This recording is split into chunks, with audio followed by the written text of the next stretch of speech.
Hello, how are you tonight? Lovely to see you and welcome to my studio. So it's Saturday night, that means it's time for another Dawn and Julia Create. Dawn has set this challenge, so I've donned my green jumper on because it's her favourite colour. Anyway, Dawn has set the challenge today and it is to create a journal page using only 5 things.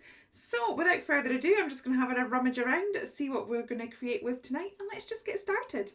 So here is a page that I created using Dawn's brief. I did film it, but unfortunately the footage came out really blurry and fuzzy and out of focus, so I'm not sharing that with you today, but I thought I would still show you the page.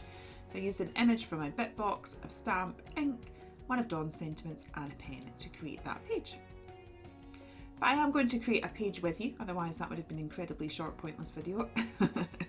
Again, I have pulled an image out from my bit box and I'm going to create a watercolour background using my Jane Davenport paints, which I'm just activating there, and I'm also spritzing water onto the page to create really nice movement when the paint goes onto the page.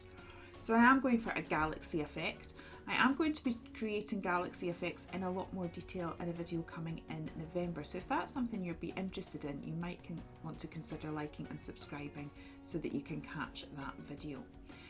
So I am putting my blues and purples together, just letting them do their own thing. Let the water do the work with this sort of thing and you get the best results. I'm not going to the edge because I'm sort of trying to create almost like a frame within the page of the journal, a bit of a wavy frame.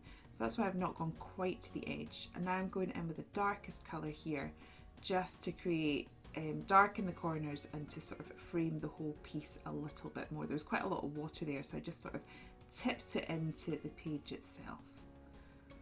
And then I am going to just dry that off camera. So here we are. I'm just going to show you the fact that I have dried this with a heat gun. We've ended up with those sort of ridges and things. That wouldn't have happened if we had dried it naturally.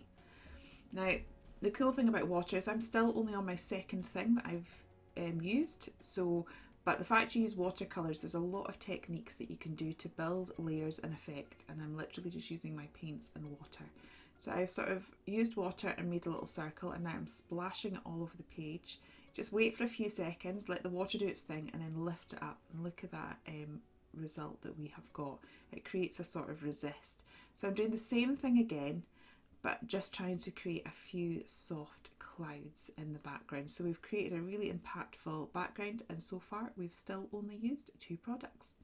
So I'm pulling out my white pen. I'm doing a little bit of doodling to emphasise the moon. I'm trying to do some sort of scribbles to make those clouds stand out a little bit more. And now I'm going to do the stars.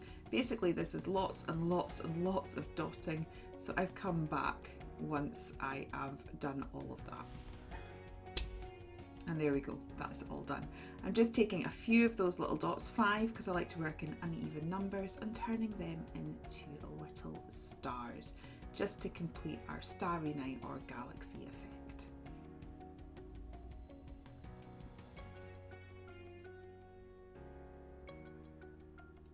I also wanted just to smudge those clouds out a little bit so they looked a little bit softer.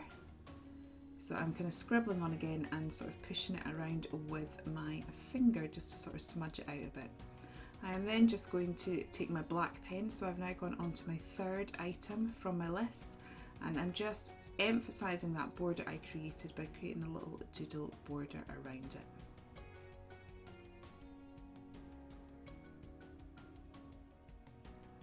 And then finally, well, not quite finally, I'm just about to stick the image on there. So using plenty of glue.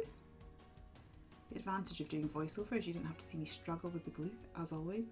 And I'm putting a sentiment on. These are one of Dawn's sentiments. And I honestly cannot believe how colourful and gorgeous this page turned out, especially as I was ranting like this earlier on.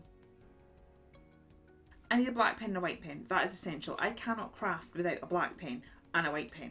So that's 2. That's 2 things. And I even thought I might have to go monochrome to be able to make this work. But here you are. I've created a colourful page that I absolutely love. was actually enjoying the process so much that I ended up doing a third page as well. And at one point I did even contemplate finishing my journal because I'm so close to finishing it. So this time I pulled out 3 elements from my bit box, this background that had been sitting in there for a while.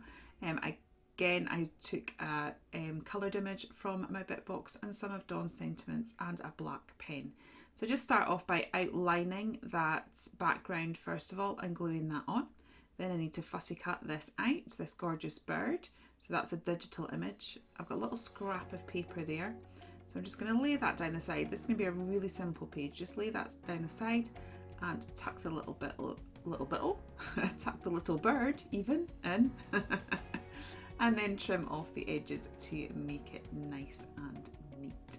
I can't wait to see what Dawn has done with this challenge, so please do pop across and see what she has created, how she's used her 5 things, and I absolutely love the pages that I have made too. If you have enjoyed watching this, you may like to watch the last challenge that Dawn and I did together. I'll see you again soon.